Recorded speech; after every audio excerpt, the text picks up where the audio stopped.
Hi friends, welcome to kitchen queen tips. இந்த வீடியோவில் fridge cleaning பற்றி தாங்க தெரிஞ்சுக்க போகிறீங்க. நார்மலாக நாம் எப்பவும் பண்ணுற போல் ஃப்ரிட்ஜ் க்ளீன் பண்ணாமல் ஸ்டெப் பை ஸ்டெப் ப்ராசஸாக ஃப்ரிட்ஜை எப்படி க்ளீன் பண்ணணும், திரும்பவும் அதை எப்படி அலைன் பண்ணணுங்கிற எல்லா ப்ரொசீஜருமே உங்களுக்கு இந்த வீடியோவில் முழுமையாக காட்டியிருக்கேன்.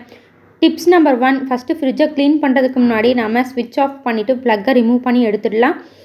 டிப்ஸ் நம்பர் 2, நம்மளுடைய ஃப்ரீசரில் அடிக்கடி இது போல் ஐஸ் ஃபார்ம் ஆகிடும். இதை ரெடியூஸ் பண்ணுறதுக்கு நீங்கள் இந்த டிப்ஸை ஃபாலோ பண்ணுங்கள். எவ்ரி 3 days ஒன்ஸ் இந்த டீஃப்ராஸ்ட் பட்டனை ப்ரெஸ் பண்ணி விட்டிங்கனாவே போதும், ஃப்ரீசருக்குள்ளே இருக்கக்கூடிய ஐஸ் கட்டி தானாகவே உருகி மெல்ட் ஆகிடும். ஃப்ரீசரினுடைய கூலிங் டெம்பரேச்சரும் கரெக்டான அளவில் இருக்கும். டிப்ஸ் நம்பர் 3, அடுத்து நாம் க்ளீன் பண்ண போகிறது கிளாஸ் ஸ்டெப்ஸ் தாங்க. இந்த கிளாஸ் ஸ்டெப்ஸை அப்படியே கையில் பிடிச்சிக்கிட்டு க்ளீன் பண்ணாதீங்க, கண்டிப்பாக மிஸ் ஆகி கீழே விழுந்து உடைய சான்சஸ் இருக்குது. அதனால் ஃபஸ்ட்டு இது எல்லா ட்ரேவஸையுமே நீங்கள் கீழே எடுத்து ரிமூவ் பண்ணி வச்சுட்டு அதுக்கப்புறமா ப்ராப்பராக க்ளீன் பண்ணிவிட்டு செட் பண்ணிக்கோங்க. இதை க்ளீன் பண்ணுறதுக்காக நாம் விம் ஜெல் எடுத்துருக்கோங்க. விம் ஜெல்லை நல்லா டைல்யூட் பண்ணி எடுத்துக்கோங்க. இது போல் ட்ரை கிளாத் இருந்ததுன்னா அதில் நல்லா தொடச்சிட்டு அதுக்கப்புறமா நீங்கள் இந்த விம் ஜெல் வச்சு வைப் பண்ணிங்கனாவே இதில் இருக்கக்கூடிய எண்ணெய் பிசுக்கு, தேவையில்லாத டஸ்ட் பார்ட்டிகல்ஸ் எல்லாமே ரிமூவ் ஆகிடும். இந்த கிளாஸ் ஸ்டெப்புடைய அவுட்டர் பார்ட்டில் இருக்க டஸ்ட் பார்ட்டிகல்ஸ் எல்லாம் ரிமூவ் ஆகிடுங்க. ஆனால் சைடில் இந்த பர்டிகுலர் பார்ட்டில் இருக்கக்கூடிய அழுக்கு ரிமூவே ஆகாது. ஏன்னா இது நல்லா அட்டாச் ஆகியிருக்கும். இதை நீங்கள் செப்ரேட்டாக இது போல் கழட்டிட்டு இதுக்குள்ளே இருக்க டஸ்ட் பார்ட்டிகல்ஸ் எல்லாம் க்ளீன் பண்ணிவிட்டு திரும்பவும் அசம்பிள் பண்ணிக்க முடியும். 2 to 5 years ஆன ஃப்ரிட்ஜில் இது ரொம்பவுமே ஈஸியாகவே கழட்டினீங்கன்னா உங்களுக்கு வந்துடும். கழட்டுறதுக்கு முன்னாடியே அதை எப்படி அலைன் பண்ணி வச்சுருக்காங்கங்கிறத ஒரு டைமுக்கு 2 டைம் நல்லா பார்த்துட்டு அதுக்கப்புறமா கழட்டிட்டு திரும்பவும் ரீசெட் பண்ணிக்கோங்க. பாருங்கள் இதுக்குள்ளே எவ்வளவு டஸ்ட் பார்ட்டிகல்ஸ் இருக்குன்னுட்டு. டிப்ஸ் நம்பர் 4, இந்த வெஜிடபிள் ட்ரே எப்படி க்ளீன் பண்ணணும்னு தெரிஞ்சுக்கோங்க. பாருங்கள், இப்போ இந்த வெஜ் ட்ரேயில் இருக்கக்கூடிய லெதர் பார்ட்டை கூட நம்மளால் செப்ரேட்டாக கழட்டிட்டு க்ளீன் செஞ்சுட்டு திரும்பவும் அட்டாச் பண்ணிக்க முடியுங்க. லெதர் பார்ட்டை தனியாக கழட்டி எடுத்துட்டேன். இப்போ டோர் க்ளோஸ் பண்ணுற இடத்துல இருக்கக்கூடிய லெதர் பார்ட்டையுமே நான் கழட்டி எடுக்கிறேன். இந்த லெதர் பார்ட்டை ரிமூவ் பண்ணாமல் க்ளீன் செஞ்சோன்னா இதுக்குள்ளே இருக்கக்கூடிய டஸ்ட் அப்படியே தாங்க இருக்கும். பாருங்கள் எந்த அளவுக்கு டஸ்ட் ஒட்டிக்கிட்டு இருக்குன்னு. இதையுமே நீங்கள் நார்மலாக ப்ரஷ் வச்சு நல்லா க்ளீன் பண்ணி எடுத்துக்கலாம். இப்போ இந்த பர்டிகுலர் ஸ்பேஸில் இருக்க அழுக்குமே நமக்கு ப்ராப்பராக ரிமூவ் ஆகி வந்துடும். நாம் சொன்ன ப்ரொசீஜர் படி ஃபஸ்ட்டு அந்த லெதர் பார்ட்டை செப்ரேட்டாக ரிமூவ் பண்ணிவிட்டு விம்ஜெல் வச்சு ப்ரஷில் நல்லா டிப் பண்ணி எடுத்து க்ளீன் பண்ணிங்கனாவே இதில் இருக்கக்கூடிய அழுக்கு எல்லாமே உங்களுக்கு ரிமூவ் ஆகிடும். கண்டிப்பாக இந்த டிப்ஸை ஃபாலோ பண்ணுங்கள்.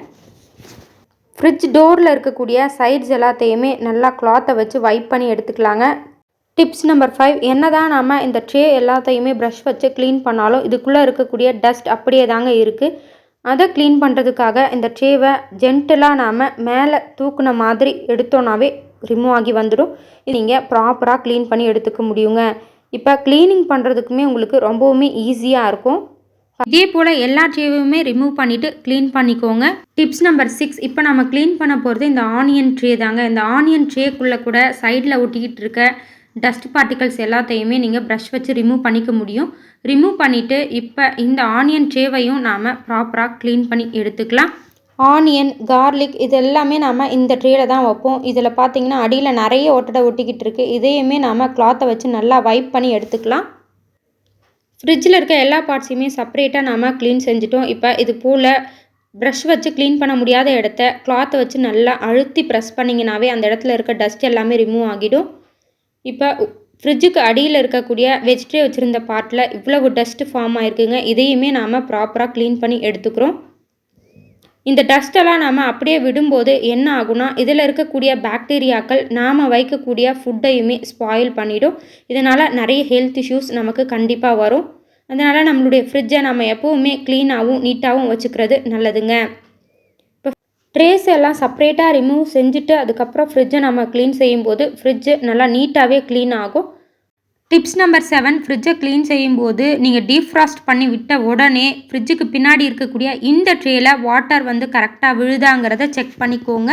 சம்டைம்ஸ் இந்த பைப்பு கரெக்டாக இதுக்குள்ளே செட் ஆகாமல் இருந்ததுனாலும் தண்ணி இதுக்குள்ளே விழாமல் வெளியே போகும். டிப்ஸ் நம்பர் 8, டீஃப்ராஸ்ட் பண்ண எவ்ரி 3 days ஒன்ஸு இந்த ட்ரேயில் இருக்க வாட்டரை நீங்கள் ரிமூவ் பண்ணிடணும். டிப்ஸ் நம்பர் 9, ஃப்ரிட்ஜுடைய கூலிங் டெம்பரேச்சர் எவ்வளோ வைக்கணுங்கிற டவுட் எல்லாருக்குமே இருக்கும்.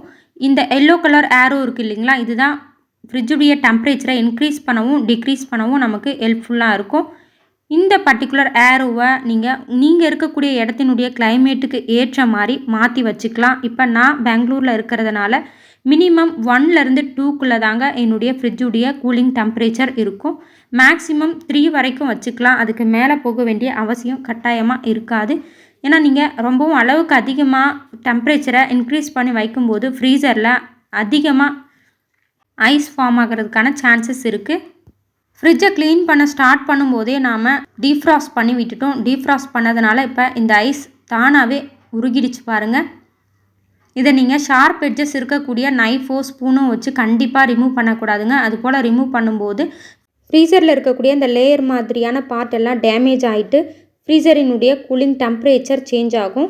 ஃப்ரிட்ஜுக்குள்ளே இருக்கக்கூடிய டஸ்ட் பார்ட்டிகல்ஸ் எல்லாத்தையுமே ப்ரஷ் வச்சு இது போல் க்ளீன் பண்ணிவிட்டு கிளாத் வச்சு நல்லா வைப் பண்ணி விட்டுக்கோங்க. இப்போ ஃப்ரிட்ஜுக்குள்ளேயுமே நமக்கு நல்லா ப்ராப்பராக க்ளீன் ஆகிடுச்சு. வெஜிடபிள் ட்ரேலேருந்து ரிமூவ் பண்ண இந்த லெதர் பார்ட்டை நாம் இப்போ செட் பண்ணி எடுத்துக்கலாம். லெதர் பார்ட்டை இது போல் இன்சர்ட் பண்ணிவிட்டு லெதரினுடைய சென்டரில் லைட்டாக ப்ரெஸ் பண்ணி விட்டிங்கன்னா இது கரெக்டாக அட்டாச் ஆகிடுங்க. வெஜிடபிள் ட்ரேயில் லெதர் பார்ட் நம்ம எப்படி செட் பண்ணமோ அதே போல் ஃப்ரிட்ஜ் டோர்லேருந்து எடுத்த லெதர் பார்ட்டையும் நாம் செட் பண்ணிக்கலாங்க. இந்த லெதர் பார்ட்டை சம்டைம்ஸ் நீங்கள் அப் அண்ட் டவுனாக செட் பண்ணிட்டீங்கன்னா ஃப்ரிட்ஜை க்ளோஸ் பண்ண முடியாது. அதனால் கரெக்டாக பார்த்து செட் பண்ணிக்கோங்க. டிப்ஸ் நம்பர் 10, சில பொருட்களை நம்ம ஃப்ரிட்ஜுக்குள்ளே ஸ்டோர் பண்ணி வச்சு சாப்பிடக்கூடாதுங்க. அதில் இந்த 2 பொருட்கள் ரொம்பவுமே முக்கியமானது. தக்காளியும் இஞ்சியும் எப்போவுமே நீங்கள் ஃப்ரிட்ஜுக்குள்ளே வச்சு ஸ்டோர் பண்ணாமல் இது போல் வெங்காயம் வைக்கக்கூடிய ட்ரேலையே வச்சு ஸ்டோர் பண்ணிக்கோங்க. டிப்ஸ் நம்பர் 11, வெஜிடபிள்ஸை ஃப்ரிட்ஜுக்குள்ளே ஸ்டோர் பண்ணி வைக்கிறதுக்கு முன்னாடி இந்த ஒரு ஸ்டெப்பை கட்டாயமாக ஃபாலோ பண்ணுங்கள். பாத்திரத்தில் தண்ணி, சிறிதளவு கல்லுப்பு, மஞ்சள் தூள் எல்லாம் சேர்த்து நீங்கள் வாங்கிட்டு வந்திருக்க வெஜிடபிள்ஸை ஒரு 2 to 3 minutes அதில் போட்டு நல்லா ஊற வச்சு கழுவிட்டு அதுக்கப்புறமா ஃப்ரிட்ஜுக்குள்ளே ஸ்டோர் பண்ணிக்கோங்க. இது போல் ஸ்டோர் பண்ணும்போது உங்களுக்கு பாக்டீரியா தொற்றுகள் எதுவும் ஏற்படாது. ப்ளஸ் உங்கள் வெஜிடபிள்ஸும் நல்லா ஃப்ரெஷ்ஷாகவே இருக்கும்.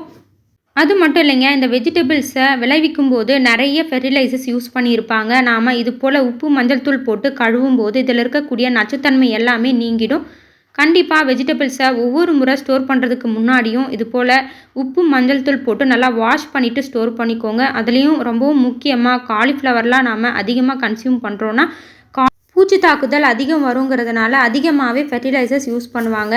அதனால் காலிஃப்ளவருடைய இலைகளெல்லாம் கட் பண்ணிவிட்டு மேலே இருக்க அழுக்கு பகுதியெல்லாம் ரிமூவ் பண்ணிவிட்டு இது போல் உப்பு மஞ்சள் தூள் போட்டு நல்லா 1 டைமுக்கு 2 டைம் அலசிட்டு அதுக்கப்புறமா ஸ்டோர் பண்ணி வச்சுக்கோங்க. அந்த இலையோடு நீங்கள் ஸ்டோர் பண்ணி வைக்கும்போது ஸ்பேஸும் அதிகமாக எடுத்துக்கும். அதுவும் இல்லாமல் இது க்ளீனாகவும் இருக்காது.